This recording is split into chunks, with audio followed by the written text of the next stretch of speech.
오늘 또 이렇게 이방인들에게 임한 성령이라는 제목을 가지고 함께 말씀을 나누고자 합니다. 아까 다 인사 나눴지만 저하고도 인사합니다. 사랑합니다. 사랑합니다. 제가 원래 사랑합니다라는 말을 참 많이 하는 사람이었는데 이 사랑하는 말이 조금 인색해져 가는 것 같아요. 저도 새벽에 우리 성도들한테 사랑합니다라고 얘기하라고 그러고 우리 아이들한테 사랑한다 그랬더니 우리 둘째가 아빠 어제 못한 거 오늘 하는 거야? 그러더라고요. 새벽 시간에 하라고 그래놓고 제가 첫날 못해서 그랬더니 어쨌든 사랑한다는 말 자주 하시고 오늘 우리 박영일 집사님도 얘기했지만 사랑한다는 말은 참 좋은 말인 거예요. 분노도 다 삭히게 만들고 원수도 친구로 만들고 가족도 더 끈끈하게 하나 되게 만드는 그런 끈이 돼요. 그래서 사랑한다는 말 많이 하십시오. 많이 할수록 좋은 것이고 돈 안 주고도 오히려 더 많은 유익이 있는 것이 사랑인 것 같습니다. 자, 오늘 본문의 말씀을 보겠습니다. 이 본문 10장이 이렇게 오기 전까지는 사실 이 예루살렘 교회 그 사도들과 먼저 그 오순절날 다락방 사건 이후로 이제 복음으로 세워진 그 예루살렘 교회 성도들은 유대인들을 중심으로 복음을 전했어요. 그래서 유대인들이 아는 사람들에게 저 이방 사람들한테 복음 전하는 것을 그리 좋아하지 않았습니다. 그리고 심지어는 그것이 안 된다라고 생각하는 사람들도 많았던 것 같아요. 사도들도 마찬가지로 이방인들에게 직접적으로 복음을 전한 적이 바로 이 10장에 나오는 고넬료와의 만남 전까지는 그러한 일을 한 적이 없었어요. 우리가 살폈지만 8장에 가서 그 빌립이 사마리아로 가서 복음을 전했고 또 에디오피아 내시를 광야에서 만나서 그 에디오피아 장관 내시를 이렇게 세례 주었던 그 사건은 있어요. 그러나 그 사건은 조금 이 이방인들의 전도하고는 분명히 다른 부분이 있습니다. 사마리아 지역에서도 사실은 유대인들이 상당히 많이 있었거든요. 사마리아 사마리아인들만인 것이 아니라 상당히 많은 사람들이 그 유대인들이 그 근처에도 살고 있었고 오늘 10장에서 나오는 이 가이사랴도 이 고넬료가 있는 가이사랴도 사실은 사마리아에 속해 있는 항구 도시거든요. 근데 그곳에도 많은 유대인들이 있었던 것으로 그렇게 봅니다. 그래서 그러한 어떤 유대인을 중심으로 복음을 전했던 그러한 일들이 분명히 있었던 것이고 또 사마리아 같은 경우에는 우리가 잘 알듯이 완전한 이방인은 아니에요. 물론 완전한 유대인도 아닙니다. 세미주라고 그래서 절반 그러니까 혼혈족입니다. 혼혈족. 그래서 사마리아인들은 원래는 북이스라엘의 후예들인데 아수르가 그 먼저 이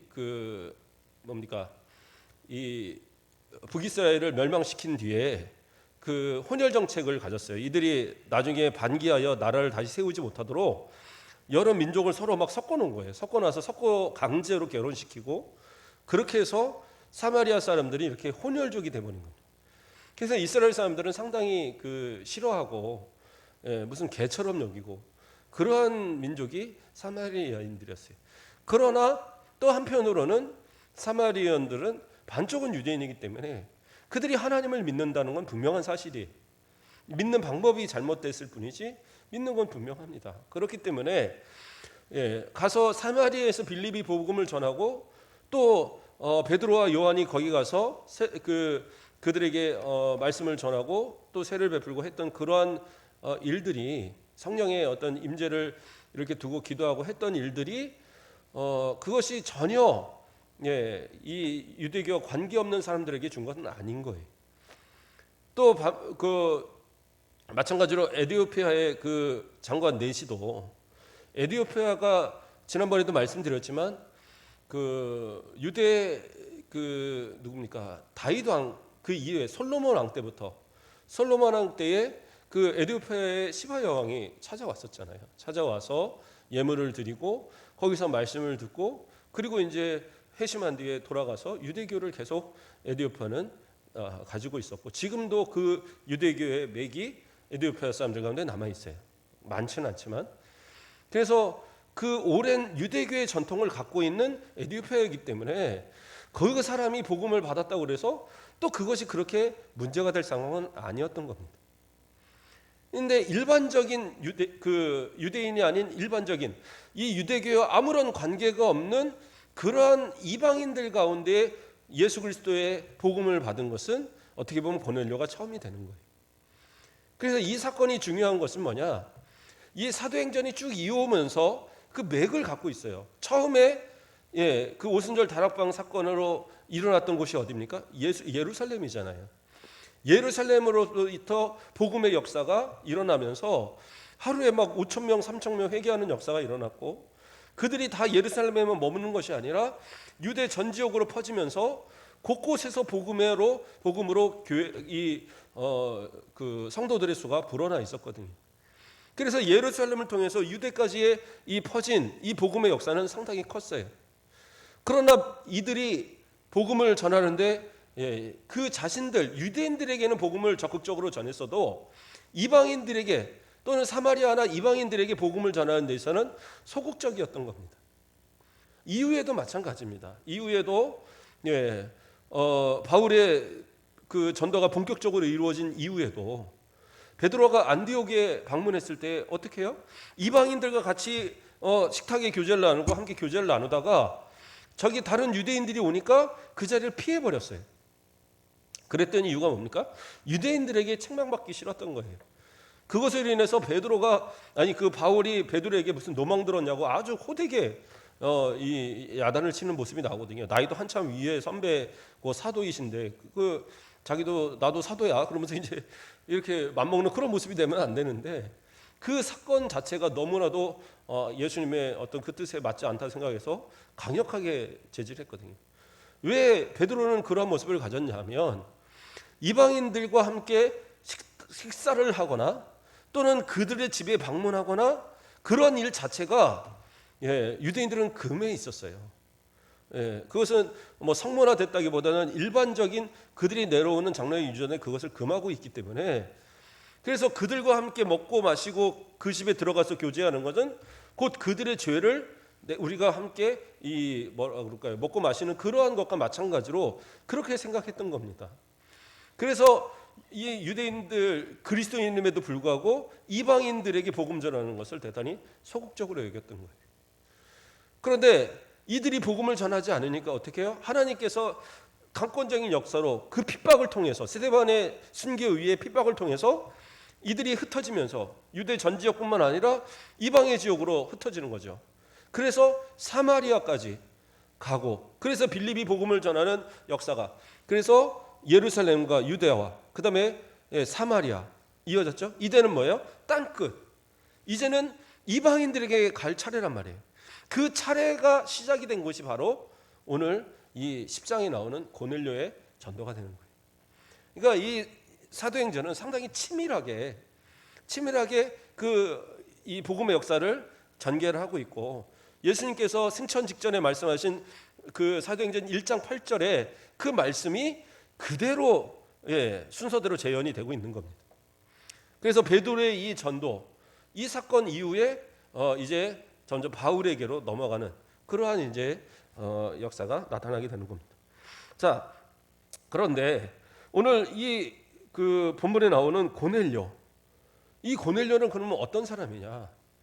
이 사람은 로마의 군대의 장교입니다.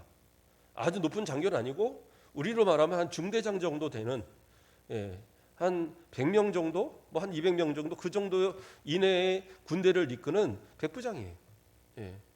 그런데 그가 속한 부대가 어느 부대냐?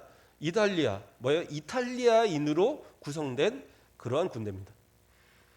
그래서 로마의 군대고 이 가이사랴에 주둔하는 그런 군대입니다. 왜 가이사랴의 군대가 주둔하느냐? 이 가이사랴는 헤롯 대왕, 그러니까 헤롯 1세가 예수님을 죽이려고 했던 예수님을 아기 예수님을 학살하려고 했던 그 헤롯 1세가 바로 만든 그 로마의 어떤 잘 보이기 위해서 만든 그 항구 도시가 바로 가이사랴예요. 그래서 이 가이사랴가 세워짐으로 인해서 이 가이사랴 자체가 가이사의 이름을 따서 가이사랴라고 만든 거예요. 그래서 이곳을 통해서 사마리아에서 재배되는 과일이라든가 그런 아주 풍부한 그런 어떤 물자들이 이곳을 통해서 로마로 이송이 되고, 뿐만 아니라 이 로마와 교육하는 이 모든 그런 어떤 소아시아증이나 이런 데에서의 물자들이 이 가이사랴를 통하여서 이제 이게 드나들고 하는 그러한 어떤 중간지 역할도 하고, 그래서 상당히 무역으로 발달한 그러한 항구 도시라고 합니다. 그렇기 때문에 유대인들도 상당히 많았고, 또 그곳에는 다른 이방인들도 상당히 많았고, 그 모든 치안을 위해서 로마에서 파견한 군대가 거기 주둔을 했던 거예요. 그 군대 안에서 바로 이 고넬료가 백부장으로서 근무를 하고 있었던 겁니다. 그런데 이 백부장이 바로 하나님을 섬기는 그러한 사람이었던 겁니다. 그러니까 유대교를 섬겨요. 근데 어떻게 유대교를 받아들였는지는 나오진 않아요. 그러나 아마도 이 주둔을 하면서, 가이사랴에 주둔을 하면서 그 가운데에 유대인들의 어떤 회당이나 이런 것들을 관리하는 가운데에 거기서 말씀을 들으면서 이제 신앙이 생겨서 여호와 하나님을 받아들인 그런 어떤 과정이 아닐까 그렇게 생각을 합니다. 그러나 이 사람은 실제로 믿음이 상당히 좋았던 사람이에요. 그래서 많은 구제를 하고 또 유대인의 관습을 따라 그 시간을 맞춰서 기도하기에 또 힘썼던 그러한 모습이었어요. 그래서 실제로 이 예루살렘과는 한 102km, 사마리아 저 중간지 저 위쪽, 그러니까 약간 상단 쪽에 있기 때문에 상당한 거리가 있어요. 한 102km 정도의 거리가 된 그런 위치이기 때문에 유대인들의 어떤 직접적인 영향으로 인해서 유대교를 믿게 된 사람은 아니고, 그 아마 가이사랴 지역에 있는 회당을 중심으로 해서 복음이 아니라 유대교의 교리를 받아들인 그러한 사람일 겁니다. 그런데 이 사람이 이제 그 평소에 자신의 습관을 따라 그 유대교의 어떤 전통을 따라 기도하는 그런 시간, 그러니까 제9시 오후 한 3시쯤에 하나님 앞에 기도하고 있었던 겁니다. 그 기도할 때에 그때에 이제 주의 사자가, 천사가 나타나서 그에게 이제 말씀하는 그런 내용으로 이제 이어지고 있는 겁니다. 그래서 이 사람은 어떤 사람이었느냐? 그 10장으로 넘어가서 그 10장 22절에 보면 이 고넬료가 베드로를 그 천사의 말을 따라 고넬료가 베드로에게 하인들을 보내고 또 함께하는 그 군인 하나를 보내서 셋을 보냈는데, 그들이 가서 베드로에게 증언한 내용을 보면 10장 22절에 그들이 대답하되 백부장 고넬료는 의인이요 하나님을 경외하는 사람이라 유대 온 족속이 칭찬하더니, 이렇게 이야기하고 있어요. 그러니까 이 사람은 어떤 사람이냐? 하나님을 섬기는 사람이고, 그러니까 하나님을 경외하는 사람이고, 의인이다라고 말하는 거 봐서 참 신실한 사람이고, 또 유대인들의 온 족속이 칭찬을 받았다는 것은 그가 구제하는 대상 가운데 유대인들이 많았었다라는 거죠. 그리고 그가 기도하는, 그래서 구제와 기도에 힘쓰는 그러한 사람이었던 겁니다. 그래서 이 고넬료는 상당히 그 당시에 그 가이사랴 지역에서는 인정받던 그러한 사람이었던 겁니다. 그러나 이 사람에 대해서 이 베드로가 알 리는 없죠. 그냥 이방인 중에 유대교를 섬기는 그런 사람일 뿐이지, 직접적으로 이 그리스도인들이 복음에 전하고자 대상은 유대교를 믿는 이방인들이 아니라 그냥 유대인들에게만 관심을 가지고 복음을 전했던 그런 상황이었어요. 마찬가지로 베드로도 아직까지 유대인들이 아닌 사람들한테 복음을 전하지 않았어요. 어떻게 보면 사마리아 지역에서 복음을 전한 것도 마찬가지로 유대인을 중심으로 전하고, 그러면서 사마리아인들까지 어느 정도 믿었다라고 봐야지 전적으로 사마리아 사람들을 대상으로 전도한 건 아니었거든요. 그런데 오늘 본문에서 이 고넬료를 맞이하게 하기 위해서 하나님께서 이제 바로 이 베드로에게 보여주신 역사가 있습니다. 그 내용이 이제 나오는데요. 먼저 이 주의 사자가 이 고넬료를 찾아왔을 때 고넬료가 이제 그 말씀을 들었어요. 어떤 말씀을 들었냐? 너한테 이제 네가 즉시 이제 사람을 보내서 저 요바에 있는 그 시몬 베드로에게 찾아가서 그 사람을 모셔오라고 그렇게 이제 천사가 말을 합니다. 그래서 구체적으로 베드로라는 사람의 이름을 말씀하시면서 그 베드로를 불러오라고 얘기를 해요. 그러니까 되게 신기하잖아요. 그러나 이가 경고하는 사람이고 하나님을 믿는 사람이기 때문에 이것이 하나님이 보낸 천사의 말이라는 것을 믿고, 그리고 즉시 아까 말한 대로 자기 하인 둘과 그다음에 군병 가운데 자기처럼 유대교를 믿는 그 사람 해서 이 세 사람을 즉시 보냅니다. 그래서 그 9시쯤에, 그러니까 오후 3시쯤에 이런 환상을 보고, 그리고 사람을 즉시 모아서 바로 보내요. 바로 보내니까 그 다음 날 그러니까 6시, 그러니까 정오쯤에 바로 요빠, 이 베드로가 있는 요빠까지 도착을 합니다. 베드로가 있는 요빠에서 그러면 이 가이사랴까지의 거리는 얼마가 되느냐? 한 55km 된다 그래요. 그러니까 그 전날에 오후 한 3시에 출발해서 그 다음 날 정오까지 도착을 하려면 상당히 빠르게, 걸었다기보다는 무슨 낙타를 타거나 또는 말을 타거나 뭐 그런 어떤 수단을 가지고 왔어야지 55km를 가는 거예요. 아유, 목사님 55km 그 정도 뭐 그냥 우리 차 끌고 가면 뭐 그냥 그거 뭐 그냥 좀 조금만 가면 금방 돼요. 그건 지금 얘기고 55km면 상당히 먼 거리입니다. 그 거리를 어떻게 보면 걸어서는 하루 안에 못 가는 거리예요. 그렇지 않습니까? 그런데 이 사람들이 바로 위에 있는 가이사랴에서 좀 내려오는 요빠는 이 유대 지역에 속한 곳입니다. 유대 지역의 제일 위쪽에 그 다비다 뭐 이야기 나오는 그곳 있잖아요. 그래서 그 55km 정도 되는 거리를 육로를 통해서 내려와서 찾아온 거예요.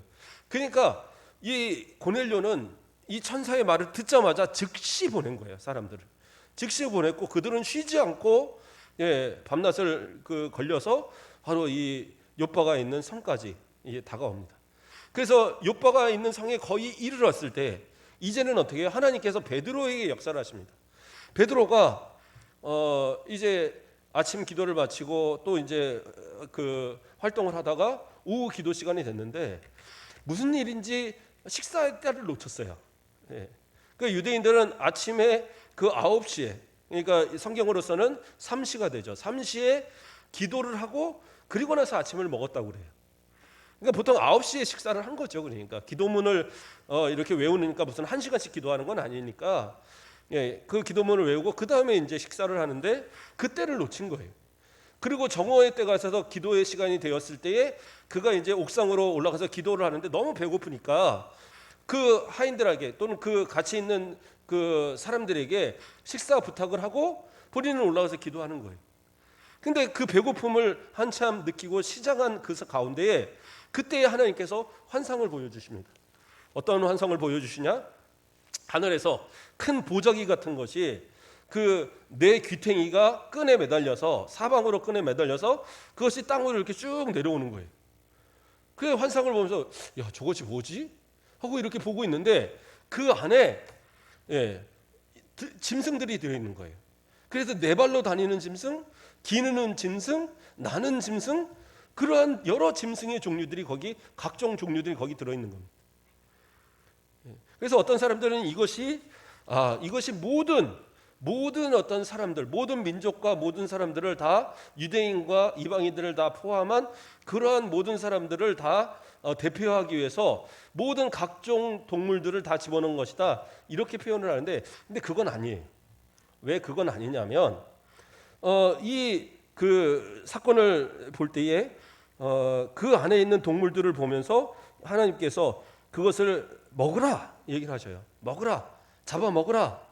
근데 그때에 그 14절에 베드로가 뭐라고 그러냐면, 베드로가 이르되 주여 그럴 수 없나이다. 속되고 깨끗하지 아니한 것을 내가 결코 먹지 아니하였나이다, 이렇게 대답을 해요. 그러니까 내가 속되고 깨끗하지 않은 것을 내가 먹지 않았다. 이 의미는 뭐냐? 그 안에 있는 짐승들이 부정한 동물이었다라는 거예요. 그러니까 유대인들이 먹지 않는 동물들이 있습니다. 어떤 동물을 안 먹냐면 돼지고기 이런 거 안 먹어요. 돼지고기 같은 거 안 먹는 이유가 뭐냐면 성경에서는 네발단 짐승 중에 먹을 수 있는 건 뭐냐면 첫째 발에 굽이 있어야 되는데 굽이 갈라져야 돼요. 굽이 갈라진 것. 그런데 굽이 갈라지는데 말 같은 경우 있잖아요. 말은 어떻게 해요? 굽이 갈라지지 않았어요. 통굽이에요. 그렇죠? 그래서 말은 먹으면 안 돼요. 돼지는 어떻게 해요? 갈라졌어요. 그러니까 먹어도 돼요. 그런데 안 먹으면 안 돼요. 왜 먹으면 안 되냐면 굽이 갈라질 때 되새김질을 해야 돼요. 그러니까 양이나 염소나 소는 되새김질을 하는데 돼지는 되새김질을 안 해요. 그냥 계속 먹어요. 그게 걔는 또 탈락. 그래서 소고기나 양고기, 뭐 염소고기 그런 것만 먹을 수 있어요.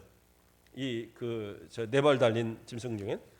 그러면 기어다니는 것은 못 먹어요. 뱀이나 이런 파충류는 못 먹습니다. 그럼 나는 것은 어때요? 나는 것은 먹을 수 있어요. 대신 뭘 못 먹어요? 육식을 하는 뭐 곤충이나 이런 거 먹는 거 말고 독수리라든가 뭐 매라든가 이렇게 다른 짐승을 잡아먹는 이러한 거는 먹으면 안 돼요. 맹금류는 먹으면 안 되고 곤충도 마찬가지로 다리가 6개를 달리고 이렇게 뛰는 동물들은 먹을 수 있지만 기어다니는 곤충은 먹으면 안 돼요. 그러니까 그런 이제 이러한 그 규정이 있는데 그 규정에서 벗어난 동물들이 그 안에 가득한 거예요. 물론 산채로도 먹으면 안 되죠. 예, 피를 완전히 뺀 그러한 상태로 먹도록 돼 있어요. 예. 그래서 지금도 이슬람교나 이런 데들은 그 뭐 할랄이라고 그러나요? 뭐 그런 거에서 소고기도 완전 피를 다 뺀 소고기만 먹습니다. 예, 뭐 돼지고기를 먹죠. 거긴 돼지고기도 먹죠. 아닌가요? 맞죠? 헷갈리네요. 어쨌든 그런 것들을 이렇게 먹지 않잖아요. 안 먹잖아요. 그러니까 그런 것들을 이렇게 하는 것처럼 이스라엘 백성들도 피채 먹지는 않았어요. 그걸 다 뺐지만 어쨌든 이 짐승들을 잡아 먹으라고 하나님께서 말씀하실 때 저는 이제까지 속되고 그런 더러운 걸 먹은 적이 없습니다 하고 거부를 합니다. 근데 이어서 하나님 뭐라고 그러세요? 예, 그 15절에 가서 두 번째 소리가 있으되 하나님께서 깨끗하게 하신 것을 내가 속되다 하지 말라 이렇게 얘기합니다. 내가 깨끗하다고 했는데 돼지면 어떻고 독수리면 어떻고 뱀이면 어떠냐는 거예요. 하나님이 깨끗하다고 선언하신 것은 깨끗하다는 거예요. 그러므로 먹으라. 그러나 그가 못 먹겠다는 말을 끝까지 안 먹은 거죠. 못 먹겠다는 것을 3번이나 이야기하고 그러고 나서 그 광주리가 위로 그 보자기가 올라갔어요. 하늘로. 그리고 환상은 끝납니다. 그리고 나서 하나님께서 뭐라고 얘기를 하시냐? 베드로에게 그 17절에 베드로가 본 바 환상이 무슨 뜻인지 속으로 의아해 하더니 마침 고넬료가 보낸 사람들이 시몬의 집을 찾아 문 밖에 서서 그래서 고넬료가 보낸 사람이 이 환상이 끝나자마자 즉시 문 밖에 서서 베드로를 찾아요. 그러니까 그때 19절에 베드로가 그 환상에 대해 생각할 때 성령께서 그에게 말씀하시되 두 사람이 너를 찾으니 일어나 내려가 의심하지 말고 함께 가라 내가 그들을 보내었느니라. 그러니까 그 사람이 누구냐 어떠냐 이거 필요 없어요. 그 사람들이 와서 오면 바로 그냥 알았다 하고 승낙하고 따라가라고 얘기하고 있는 거예요. 근데 그 사람들이 어떤 사람이에요? 고넬료가 보낸 사람들이었고, 그렇죠? 이방인들이었던 것. 그 이방인들이 와서 베드로를 청할 때 만약에 하나님께서 이러한 환상을 보여주지 않았다면 아무리 청한다고 해도 안 갔을 수도 있어요. 그래서 실제로 베드로를 요청할 때 베드로가 즉시 따라 나지는 않습니다. 하루를 유해요. 하루를 이 사람들을 잘하고 유하고 그리고 자신이 함께 데려갈 사람들을 모집을 합니다. 그래서 할례 받은 유대인들 가운데 몇 사람을 데리고 적어도 3사람 이상을 데려간 것으로 봅니다. 그래서 그 3사람 이상의 사람들을 데려간 이유가 뭐냐면 2가지 이유예요. 하나는 혹시라도 자신을 속이고 뭔가 이렇게 사기치거나 데려다가 해야 할까 봐 그런 경호 차원에서도 따라갔어야 되고 또 2번째는 뭐예요? 이방인들이 부르는데 그래서 그 가운데 하나님은 가라고 하셨지만 그러한 어떤 상황에서 증인이 필요했던 겁니다. 성령의 역사에 대한 복음의 역사에 대한 증인으로서 그 사람들을 데려간 거예요. 왜냐하면 구약에서도 증인을 셀 때 한 사람으로 증인을 세우지 말고 2사람이나 3사람으로 증언하게 하라고 분명히 얘기하거든요. 그래서 두 사람이나 세 사람의 증언은 그것은 증거로 받아들이는 거예요. 한 사람의 말로는 증거가 되지 않아요. 그러나 두 사람이나 세 사람의 말로 증언이 됐을 때 그거는 사실이 되고, 그것이 거짓이라 할지라도 그것이 그 세 사람의 증언으로서는 사람도 사형을 시킬 수 있는 거예요. 그래서 불법적이지만 예수님도 거짓 증인들이 섰고 스데반에게도 거짓 증인들이 섰던 거예요. 자, 어쨌든 그래서 그런 증언을 해줄 사람들 또는 경호할 사람들이 될 그 사람들을 데리고 이제 이 사람들과 함께 고넬료의 집으로 찾아가게 되는 겁니다. 그래서 이제 고넬료의 집을 찾아갔는데 그때 이제 어떻게 합니까? 10장 25절 말씀을 보면 마침 베드로가 들어올 때 고넬료가 맞아 발 앞에 엎드려 절하니 이렇게 나옵니다. 고넬료가 백부장이잖아요. 로마 군대의 장군이면 그 장교이면 그 당시에는 나눌 새도 떨어지는 그러한 지위에 있는 사람이에요. 하물며 어떤 정복 그러니까 뭐라고 표현하죠? 그 정복되어진 이 정복을 당한 나라의 그 일반적인 사람, 그런 사람이잖아요. 베드로가 우리가 볼 땐 사도고 대단한 사람이지만 일반적인 사람이 볼 때는 그냥 평범한 사람인 거예요. 어부이고 오히려 예수님을 따르는 이단들이고 유대인들이 볼 때는 그러한 사람이 베드로인데 그 베드로가 들어올 때에 그가 누구냐 이건 관계가 없어요. 하나님께서 불러오라고 하신 그였기 때문에 그가 올 때 마치 하나님을 대하듯이 그 앞에 엎드려 버립니다. 예. 그러니까 이것은 그냥 땅바닥에 엎드린 거예요. 엎드려서 경배의 자세를 취합니다. 이거는 황제를 대할 때 하는 행동이에요. 우리나라도 TV 같은데 사극 같은데 보면 왕이 지나간다. 그러면 그 옆에 있는 일반 백성들도 바닥에 납작 엎드려 버리잖아요. 예? 일반 그냥 대감들이 지나갈 때는 저리 가라 비켜라 막 그러면 한쪽에서는 이렇게 서 있을 망정 엎드리진 않아요. 그러나 왕이 지나갈 때는 엎드려 버립니다. 그게 나의 최고의 경건의 어떤 상대방에 대한 존경의 표시거든요. 그러니까 이 당시에 군인이 하는 가장 최고의 이 경배는 누가 받아야 되냐면 이 당시에는 황제가 받는 거였어요. 왜냐하면 황제를 신으로 섬겼기 때문에. 그래서 신적인 존재 또는 황제를 대하듯이 하나님이 보낸 그 사람, 하나님께서 초청하여 만나라고 하는 그 사람에게 대해서 최고의 예를 다 갖춘 거예요. 그런데 이어서 베드로가 뭐라고 합니까? 26절에 베드로가 일으켜 이르되 일어서라 나도 사람이라. 그러니까 나는 이러한 경배를 받을 만한 자격이 없다. 나는 너하고 똑같은 사람이다라고 얘기하고 있어요. 그러니까 이 말을 여기에 집어넣은 이유가 뭘까요? 그러니까 성경은 의미 없이 들어가는 부분이 없어요. 누가가 이것을 기록할 때 왜 고넬료하고 단순히 만남으로 처리하지 않고 고넬료가 그 엎드린 상황과 베드로가 그를 일으킨 상황이 함께 나오느냐? 이것은 이 누가가 이 복음서를 쓴 이유가 결국에는 이 당시에 로마의 핍박 가운데 있는 성도들의 또 그들을 또 힘있게 다시 일으키기 위한 그 목적도 있었거든요. 물론 수신자는 데오빌로로 되어 있지만 그러나 이것이 데오빌로만 받는 것이 아니라 모든 그 믿는 사람들에게 향한 그러한 복음서 서신서거든요. 그렇기 때문에 나도 사람이라는 이것을 통해서 아무리 신적 존재로 초양받는 사람도 결국엔 사람일 수밖에 없다는 것. 하나님 외에는 어느 누구도 그러한 그 대접을 받을 존재가 없다라는 사실을 보여주기 위해서 이곳에 이 작은 이 사건이 들어 있는 거예요. 그러니까 참 놀랍지 않습니까? 네. 물론 나중에 바울도 복음을 전할 때 저 사람이 저 신이다 하고 막 사람들이 와서 막 상처를 놓고 제사 지내려고 하니까 아니라고 막 치우는 장면도 나옵니다. 다 마찬가지예요. 사람은 신이 될 수 없다라는 것. 하나님만이 경배의 대상이고 하나님만이 온전히 하나님 되신다는 사실을 보여주기 위해서 그러한 사건들을 다 기록에 넣고 있는 겁니다. 자, 그렇게 해서 이 고넬료와 함께 그의 가정으로 들어갑니다. 그랬을 때 28절에 뭐라고 그래요? 이르되 유대인으로서 이방인과 교제하며 가까이 하는 것이 위법인 줄 너희도 알거니와. 그러니까 너희도 안다라는 건 뭐예요? 유대인에 대해서 잘 알고 있다라는 거예요. 그러니까 이방인으로서 유대교를 믿지만 그러나 유대인들은 이방인들이 아무리 유대교를 믿는다고 해도 그들과 교제하지 않았어요. 교제한다라는 것은 죄를 짓는다고 생각을 했기 때문에, 그래서 성전에서도 제일 바깥에 이방인 애들, 거기서 그게 뭐예요? 이방인 유대인들이 와서 거기서 예배를 드리고 가는 거예요. 그 안까지, 성소까지 못 들어와요. 성소는 그 유대인들만 들어올 수 있는 거예요.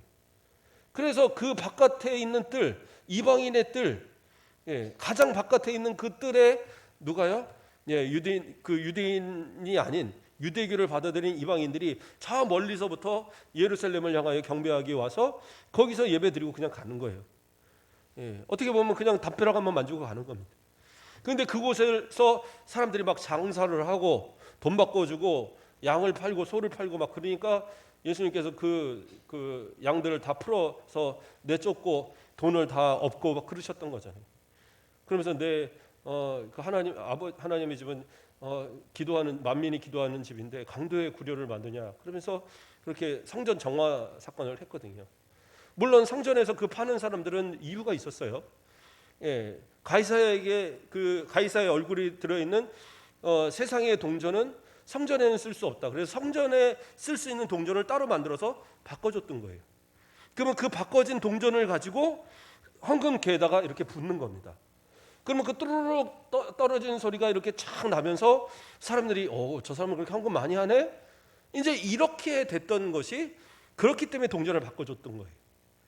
그리고 양이나 소를 팔았던 이유는 이 사람들이 멀리서부터 오잖아요. 예루살렘에 거주하는 사람이 아니라 유대 저 끝에 더 나아가서는 사마리아나 그 위에 갈릴리나 또는 저 소아시아 지역이나 흩어져 있던 사람들이 그것에 타국에서부터 오려고 한다면 양을 데리고 소를 데리고 올 수 없잖아요. 그러니까 이 성전에서 최상품 이미 다 검수해서 어디에 티도 없고 점도 없고 아주 깨끗한 것들만 모아다가 이거 제사하는 것에 걱정이 없음 하고 도장 하나 딱 찍어갖고 보증을 하는 거예요. 그러니까 잘못된 것이라고 빠꾸당할 일도 없고, 그러니까 와서 이것을 바꾸어서 이곳으로 가서 제사를 드리는, 아주 편리하게 또 어떻게 보면 되게 합리적으로 만들어놓은 그런 장사의 터였는데, 그게 뭐예요? 하필이면 그것이 이방인의 뜰로서 이방인들이 와서 기도하는 것을 방해하는 그런 역할, 만민이 기도하는 집인데 유대인만 기도하는 집으로 만들어버렸던 그때의 상황이었다는 거죠. 그러니까 예수님은 비판하셨고 책망하셨고 그 성전을 정화하셨던 거죠. 그런데 이러한 생각은 유대인들 전체에 있는 생각이란 말이에요. 이방인들은 하나님을 믿을 자격이 없다고 생각을 했어요. 믿는 건 자기들 자유지만 지네들이 믿는다는데 어떻게 하겠어요. 그러나 믿는 건 자유일지 모르지만 내가 그 사람을 이웃으로, 형제로, 친구로 인정한다는 건 또 다른 얘기거든요. 그러니까 나는 너 싫다는 거예요. 그렇죠? 우리나라도 그런 거 있잖아요. 일본 사람들 싫어하는 거. 옛날에 어떤 목사님이 일본 목사님이 한국 목사님들 앞에서 설교를 하는 거예요. 근데 한국말을 잘 아는데 그래도 어느라니까 일본어로 하고 옆에서 통역을 한 겁니다. 그러니까 한국말 못 알아듣는 줄 알고 그 앞에서 저 쪽발이 그러고 이제 목사님들이 쪽발이 하고 있는 거예요. 그러니까 듣다가 이제 이 목사님이 그 일본 목사님이 저는 쪽발이 맞습니다. 그런데 우리 일본에 아직 복음을 받아야 될 수많은 영혼이 있습니다. 미워하지만 말고 복음의 대상으로 바라봐 달라. 그렇게 이제 설교를 했다라는 거예요. 그러니까 목사님들이 많이 회개를 했다 이런 얘기를 들은 적이 있어요. 하나님 앞에서 그러한 어떤 모습들, 그런 어떤 차별적인 모습들이 내 가운데 있으면 어떻게 보면 복음의 방해거리가 되는 거죠. 물론 일본은 상당히 오래전부터 기독교 역사를 갖고 있어요. 임진왜란 때 이미 기독교 역사를 갖고 있습니다. 그러니까 아주 오랜 기독교 역사를 갖고 있는 일본이지만 그 전체 인구의 2%? 그렇게밖에 예수님을 안 믿는다고 그러더라고요. 그렇다고 해서 그렇게 적은 수는 안 돼요. 아니에요. 그래도 몇백만 명은 됩니다.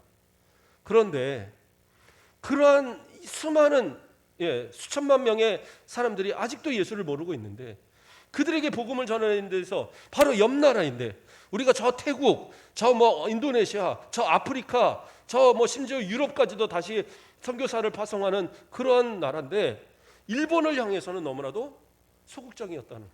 왜요? 민족에 대한 차별. 지금도 서로 으르렁 하는 것처럼. 그러나 복음 안에서는 그러한 한계가 있어서는 안 되는 거예요. 이방인이라 그래서 복음을 받을 자격이 없느냐?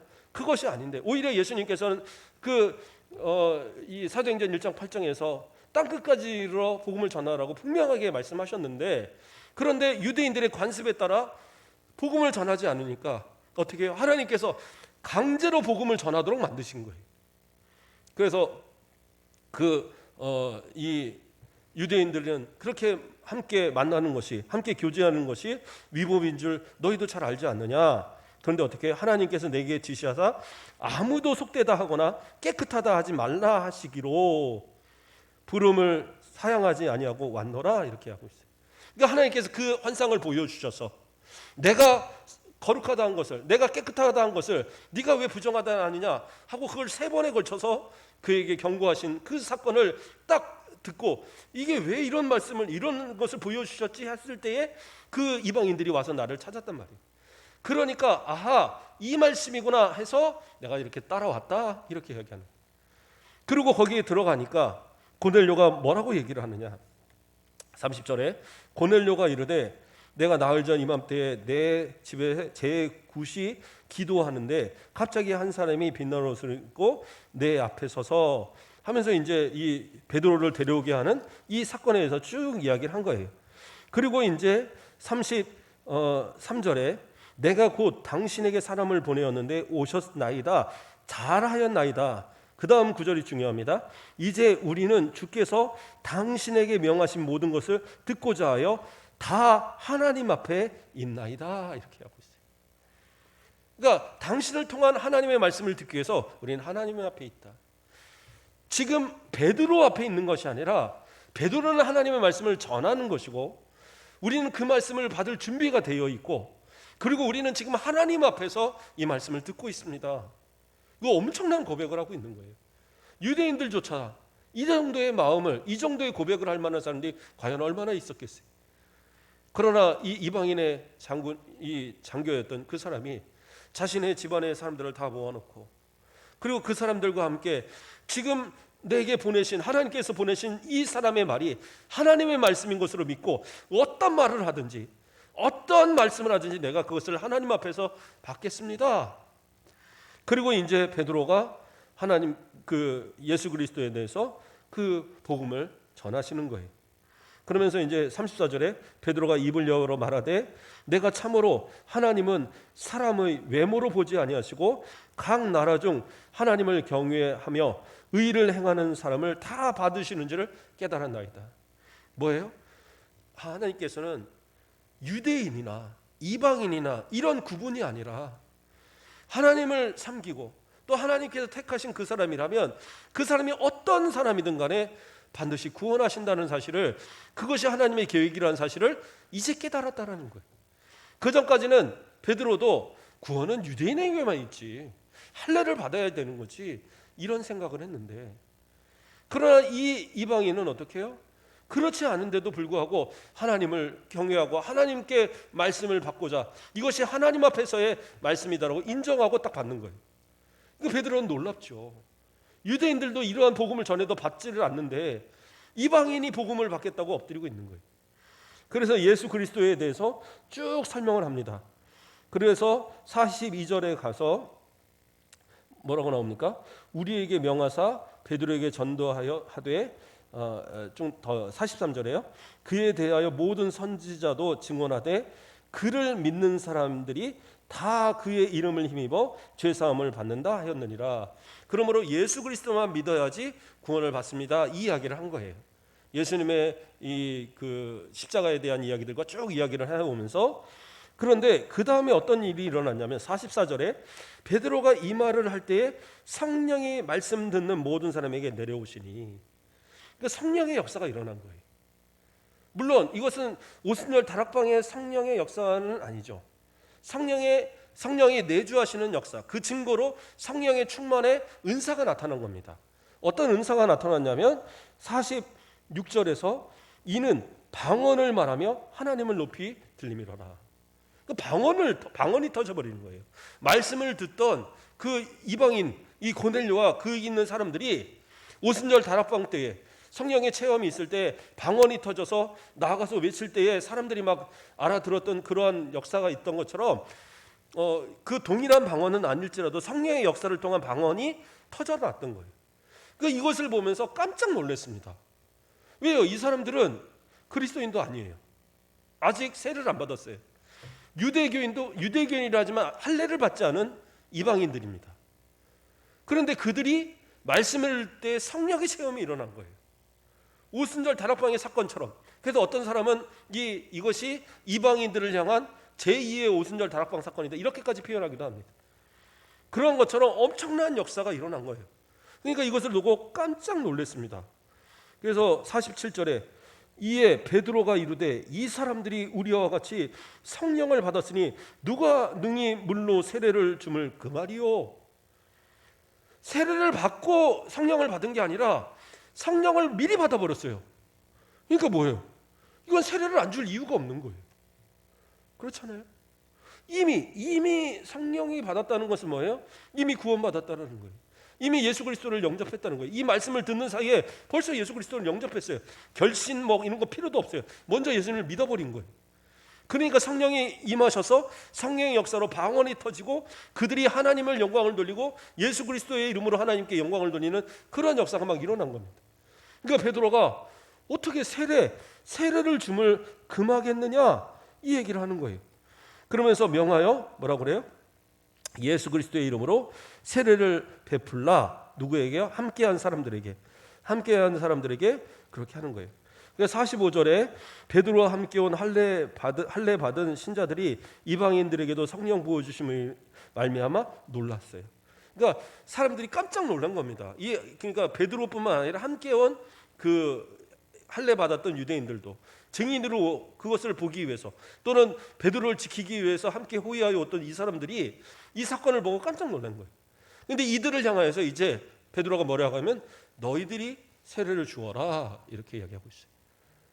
그러니까 어떤 분들은 베드로를 포함한 사도들은 직접적인 세례를 주지 않았을 것으로, 그리고 세례는 그 다른 어떤 성도들을 통해서 세례가 주도록 그렇게 분화되어진 그런 직분의 모습이 있었을 것이다, 이렇게 해석을 하기도 합니다.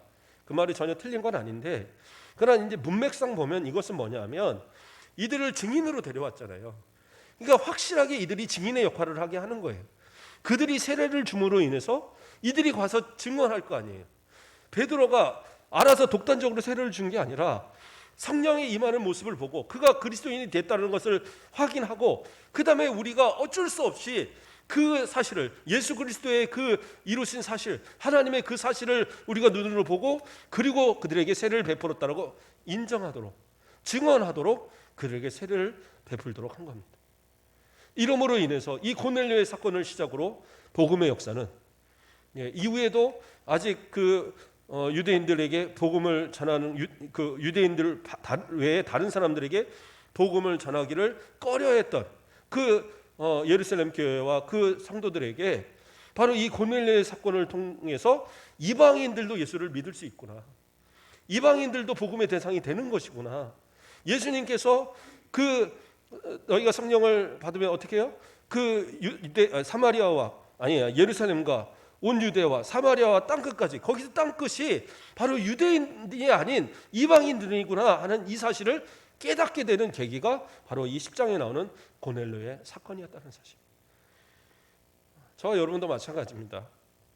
이 사건을 시작으로 복음의 역사가 온 세계를 퍼지면서, 또한 이 베드로에게서 나중에 이제 바울을 통해서 복음의 역사가 이어져 가면서 그 복음의 역사로 현재 우리도 예수를 믿는 이유가 되는 겁니다. 복음의 역사는 지금도 마찬가지로 멈춰서는 안 되는 거예요.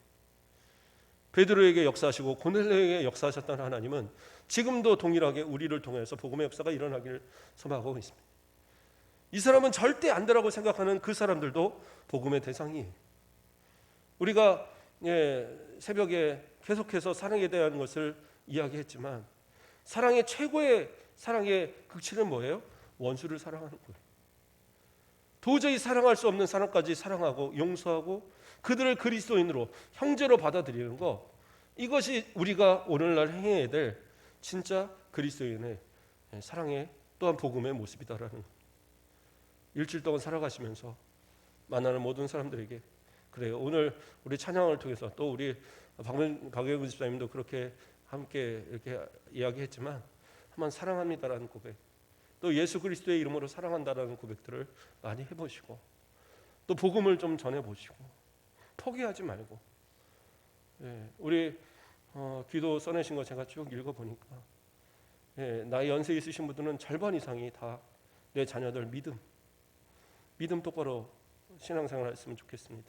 교회 좀 나왔으면 좋겠습니다. 포기하지 말고,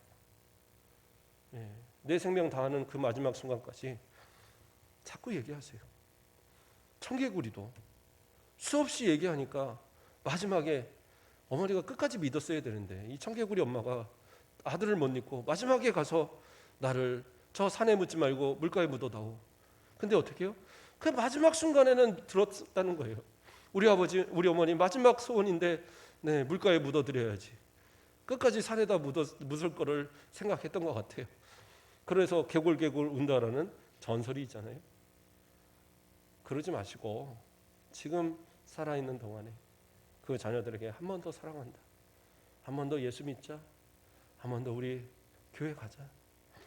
내 죽는 그 마지막 순간의 소원이 너 예수 믿고 가는 거다. 그거 하나 한번 이야기해 보세요. 그거 안 들어주면 그 자녀가 마음 편하겠어요?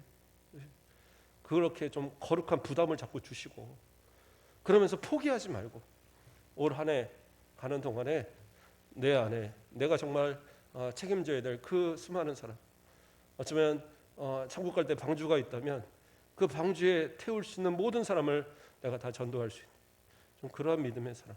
어떤 분이 꿈을 꾸는데 그랬다고 그러더라고요. 보니까 천국으로 가는 가운데 방주들이 다 있는데 자기 방주만 아무도 안 타고 있더래. 그래서 보니까 다른 방주들은 가득가득 찼는데 자기 것만 비어 있더라는. 그러니까 천국만 갔는데 예수님이 너 뭐냐? 저 열심히 살다 왔는데요. 근데 왜 비었냐? 너 안 되겠다. 너 다시 갔다 와라. 그래서 깨보니까 살았더라. 뭐 이런 전설이 있어요. 그런데 후회하지 마시고, 사랑하는 자녀들, 또 사랑하는 가족들, 사랑하는 이웃들 전도하면서 그리스도의 복음으로서 또 한 주를 한번 그렇게 살아보시고, 또 올해 가기 전에 그들을 주님 앞으로 인도하는 복된 역사가 있기를 주님의 이름으로 축복합니다. 기도하겠습니다. 사랑의 하나님, 감사를 드립니다. 베드로가 또 사도들이 또 예루살렘 교회가 복음에 전하기에 미지근할 때에 하나님께서 강권적인 역사로 그들을 흩으시고 그들도 복음을 전하게 하시며, 또 그들이 이방인들에게 복음 전하기를 꺼려할 때 오히려 그 이방인들로 베드로를 또 초청하고 복음을 전하는 계기를 만들어 주셨음을 바라봅니다. 우리도 때를 어떤지 뭐든지 복음을 전하는 데 힘쓰는 자들 되게 하시고, 주께서 맡기신 이 마지막 복음의 사명을 우리 살아있는 모든 동안에 끝까지 이루어갈 수 있도록 내 사랑하는 남편, 내 사랑하는 아내, 내 사랑하는 자녀들, 내 사랑하는 친구들, 형제들, 부모 주님 앞으로 인도하고, 또 마지막 주님 앞에 설 때에 잘했다 칭찬받는 우리 모든 성도들 되도록 인도하여 주시옵소서. 일주일의 삶을 지켜주시고 위로하시고 동행하여 주시고 모든 일에 형통할 수 있도록 사랑하며 살아가는 우리 모든 성도들 되도록 인도하여 주시옵소서. 감사합니다. 예수 그리스도의 이름으로 기도드립니다. 아멘.